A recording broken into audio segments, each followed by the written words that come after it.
Ini dia yang Anda saksikan di layar kaca pemirsa, merupakan rekaman kamera pengawas yang menunjukkan bagaimana aktivitas tersangka RTH yang dimulai dari mengeluarkan koper berwarna merah dari dalam mobil putih pada pukul 1 dini hari. Sementara dalam rekaman lain, nanti juga sempat terlihat pula tersangka pada pukul 5:20 keluar dari dalam kamar dan kemudian mengangkat koper untuk dimasukkan ke dalam mobil. Ini dia nampak bagaimana kemudian tersangka membawa koper yang nampak cukup berat berwarna merah dan kemudian dimasukkan ke dalam mobil. Dalam rekaman baik pada malam maupun pagi hari terlihat seorang pria lain yang juga telah tengah menunggu di luar kamar hotel.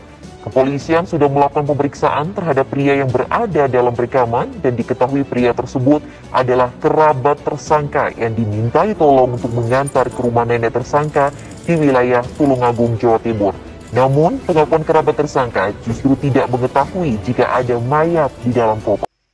Kalian tahu nggak sih koper merah yang ditemukan di Ngawi, Blitar? Itu korbannya namanya Uswatun Kasana. Dan dalam koper tersebut itu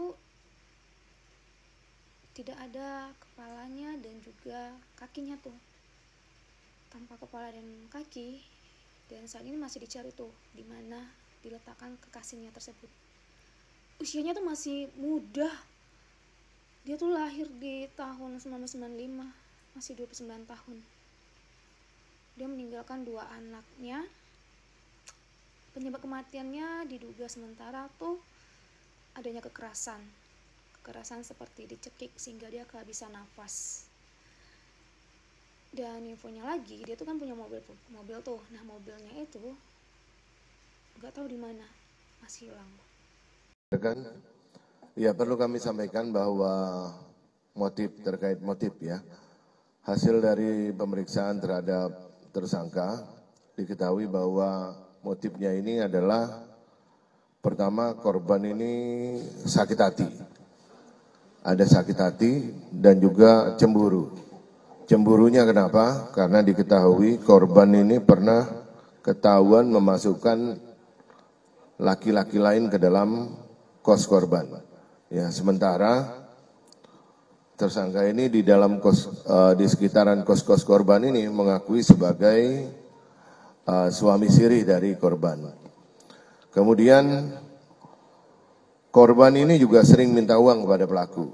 Makanya pada saat tanggal 19, pada saat pertemuan di hotel di Kediri, itu memang tersangka sudah menyiapkan uang 1 juta rupiah untuk diberikan kepada korban. Karena sebelumnya memang sudah ada chat-chatan melalui WhatsApp.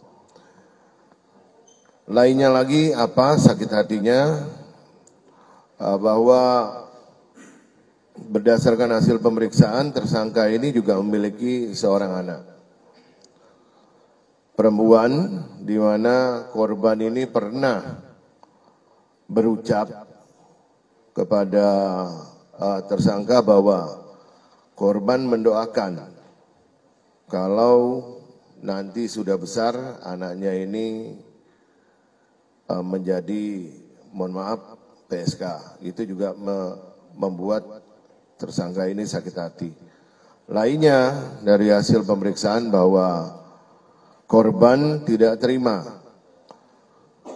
karena pelaku ini memiliki anak yang kedua.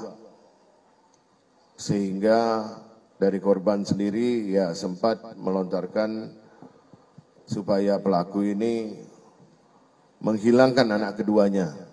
Mayat ini sempat menginap di beberapa tempat. Kejadian sebenarnya sudah direncanakan oleh pelaku. Pelaku ini mengajak bertemu korban di salah satu hotel di wilayah Kediri sekitar tanggal 19, mulai check-in malam. Berdasarkan pengakuan ada percekcokan, korban dicekik sehingga meninggal dunia. Pelaku merasa kebingungan, menyiapkan koper plastik, lakban, termasuk pisau. Pisau yang diakui sementara yang digunakan untuk memutilasi korban. Sekitar tanggal 20 melakukan mutilasi. Kenapa dilakukan mutilasi? Karena awalnya korban ini akan dimasukkan secara utuh di dalam koper.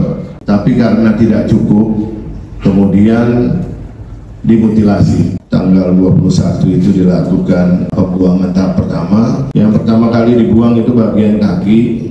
Upaya untuk membuang kepala ini sempat dilakukan, kepala terbentur dari jendela sehingga kembali kepalanya.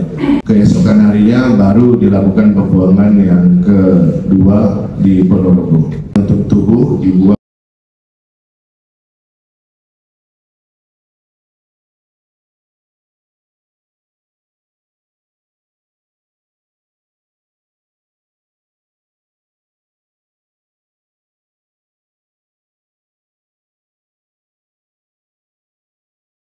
Ya guys, jadi status pernikahan siri antara Antok dan Uswatun Hasanah cuma dijadikan kedok untuk menutupi perselingkuhan yang sudah terjalin selama 3 tahun ini.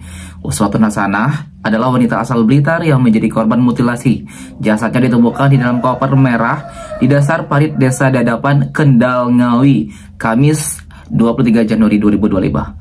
Sedangkan Antok adalah pria asal Desa Gombang, Kecamatan Pakal, Tulung Agung. Mengulik hubungan Antok dan Uswatun Hasanah, Direktur Ditreskrimum Polda Jatim Kombes Pol Farman mengatakan pihaknya tidak menemukan dokumen atau surat pernyataan dalam bentuk apapun yang menandai status siri pernikahan mereka.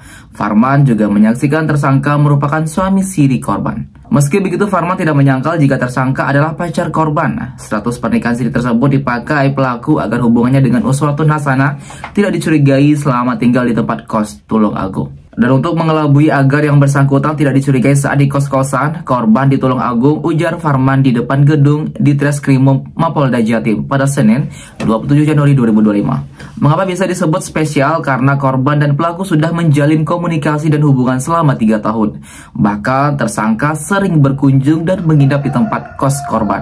Farman menyebut tersangka selalu beralibi kepada masyarakat di sekitar kos kalau mereka sudah berstatus suami istri secara siri. Iya, Mayan. Namun tidak ada bukti konkret empiris mengenai status pernikahan siri mereka. Itu artinya klaim pernikahan siri cuma sebatas klaim sepihak tanpa disertai bukti yang dapat dipertanggungjawabkan.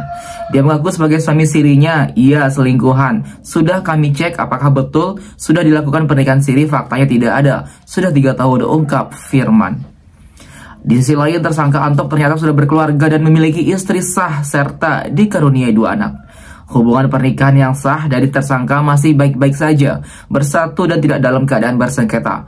Hasil penyelidikan kami, dia sudah punya keluarga, istri dan anak. Kehidupan mereka dari hasil lidik, kehidupan mereka cukup, jelas Farman. Status hukum pernikahan tersangka masih bersatu, ia sah, pungkasnya.